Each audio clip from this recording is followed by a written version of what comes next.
Hello and welcome back to Storytime with Eric Zimmer. When we last left off in Sagamore Hill, Theodore Roosevelt's summer White House, we learned about what it was like spending summers in Oyster Bay when Theodore Roosevelt was a boy. Now we're up to the part where we're up to the part where Theodore Roosevelt married his first wife, Alice Hathaway Lee. And what will happen next, we're about to find out in the second chapter. Chapter 22. Building Leeholm. Not long after arriving in Oyster Bay for the honeymoon, Theodore took his new bride to the nearby Cove Neck Peninsula. He showed her land near the tract owned by his Uncle James that he had often explored in past summers and thought might make a suitable homestead for the couple. The site previously had been used by Native Americans from the Manicock branch of the Algonquian tribe until their leader, Sagamore Mohannis, signed away their rights to settlers of European descent in the 17th century. After their Oyster Bay sojourn, Theodore and Alice moved into a house next to his sister, Corinne Robinson, on West 45th Street in Manhattan, while they planned to move to the country. The couple looked at property upstate in the Mohawk Valley, Sulphur Springs Spa community of Richfield Springs, but TR did not like the people there and felt it was too far from New York City. So Roosevelt decided to purchase the land he had shown Alice on Long Island. The property, the highest point in Cove Neck, and almost 3 miles east of the hamlet of Oyster Bay, was owned by Thomas Youngs. TR had arranged to buy 155 acres stretching from near the Oyster Bay Harbor shoreline on the west to Cold Spring Harbor on the east, and a budding property owned by relatives. The hilltop, bare then, but now surrounded by mature trees, provided a view of both harbors and Long Island Sound to the north. TR paid $10,000 in cash with a mortgage for $20,000 for the property, as well as the crops in the fields and stored in the barn, the only structure on the land.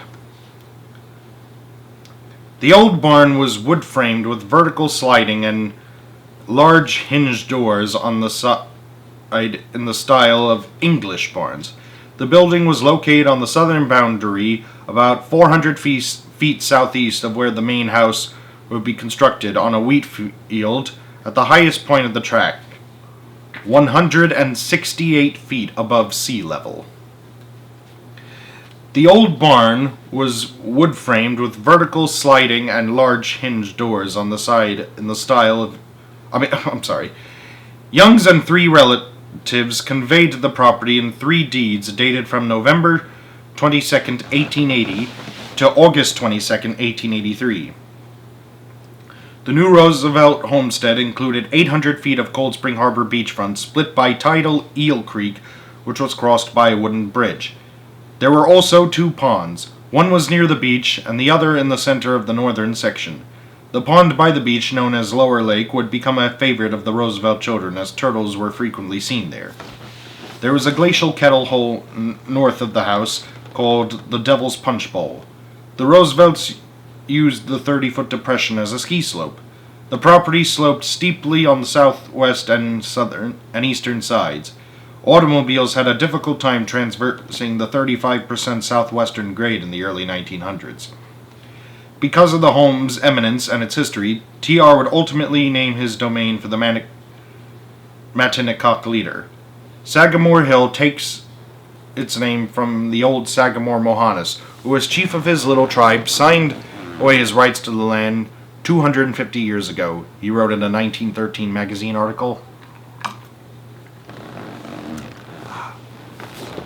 Cove Neck, now a village of spacious homes and large lots, was sparsely populated at the time. An 1873 map depicts fewer than a dozen houses. After buying the 155 acres, Theodore and Alice took no immediate action to increase the population. TR had a lot going on in Manhattan. In 1881, he was elected at age 23 to the New York State Assembly. He was re-elected in 1882 and 1883, and he was more than a rising political figure. In 1882, The Naval History of the War of 1812, the first of his more than 36 books, was published. Still, Theodore and Alice continued to plan a Cove Neck home, which T.R. intended to call Lee Home for his beloved wife.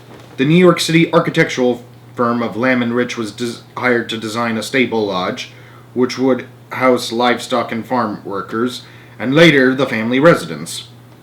Hugo Lamb and Charles A. Rich had helped develop country suburbs such as Short Hills, New Jersey in the early 1870s, and were known for their use of Queen Anne and shingle-style designs, popular in the Mid-Atlantic and New England states. The couple walked the property with the architects and relatives to fine-tune their ideas. The archives at Sagamore Hill contain a two-sided pencil sketch on a slightly yellowed-lined paper showing T.R.'s concept for the house on one side and the layout of farmland and woods on the other. A note written on it by his second wife, Edith Kermit Caro Roosevelt, describes it as a map made by T.R. for his mother and aunt when he first bought this property, Sagamore Hill. The house sketch depicts a wraparound porch and layout eventually built after Lamb and Rich fleshed out the concept. The drawing of the property shows eelgrass on the shore of Cold Spring Harbor. A cedar-covered hill leads up to an orchard. Woods are marked to the south of the orchard, a cornfield to the west, and buckwheat and grass stubble near the northwestern boundary of the property. The central western portion is marked as an asparagus field, while the southwest corner is marked as fields.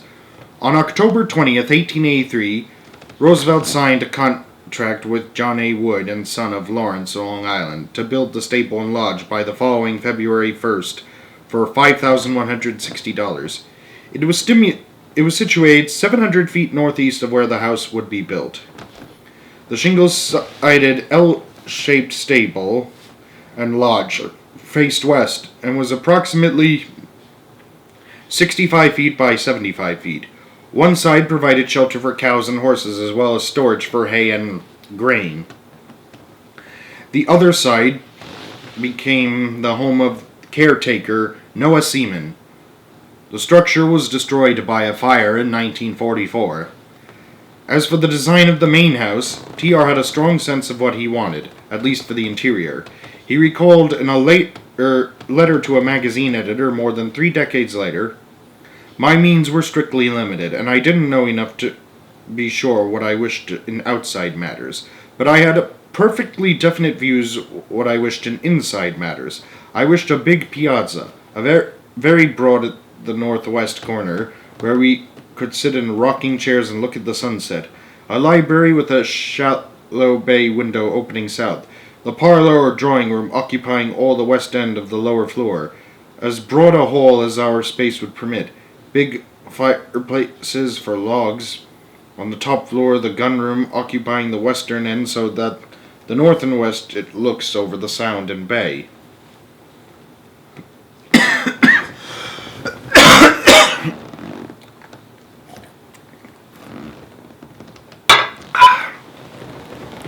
But in 1884, before he could build his house with the big piazza, Theodore Roosevelt's promising and comfortable life was upended.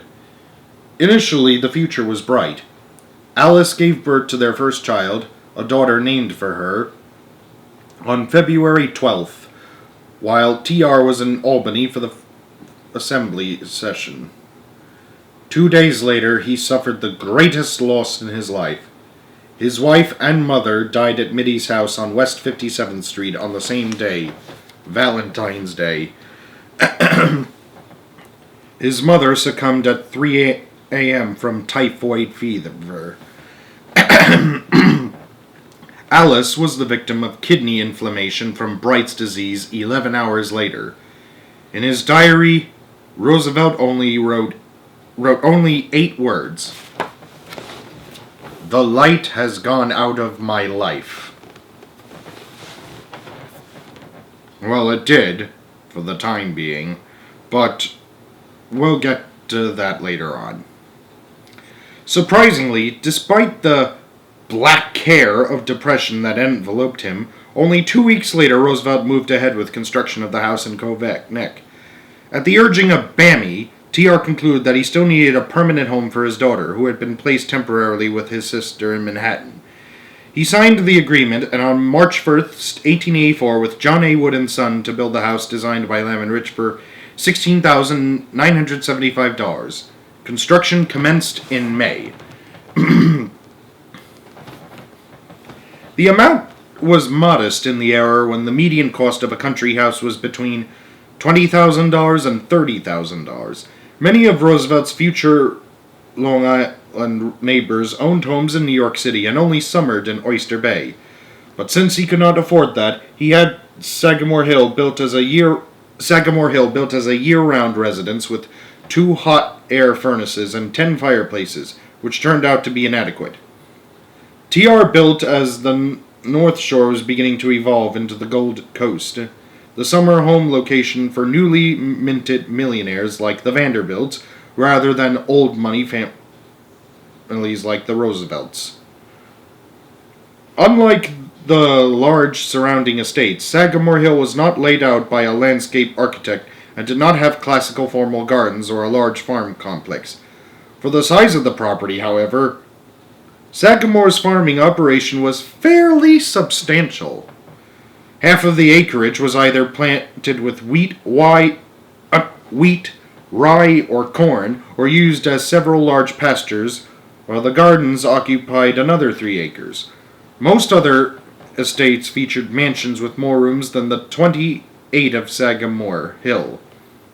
And there were about 9 servants in the first 2 decades of the 20th century, and later only 4 in 1930, whereas the usual number ranged from 20 to 50 on a 100-acre estate. Even small homes usually had 10 to 15 staff members. While the house may have been modest by Gold Coast standards, Lamb and Rich designed it to last. The stone foundation was 20 inches thick, and the entire structure projected the strength and stability of its young owner, who was making his name in the state's tumultuous political environment. With at least 14 bedrooms for family, guests, and staff, it was clear that Roosevelt expected to head a large family. And he was right. 6 kids, and often having family come to visit. Anyways, Lamb and Rich chose a first story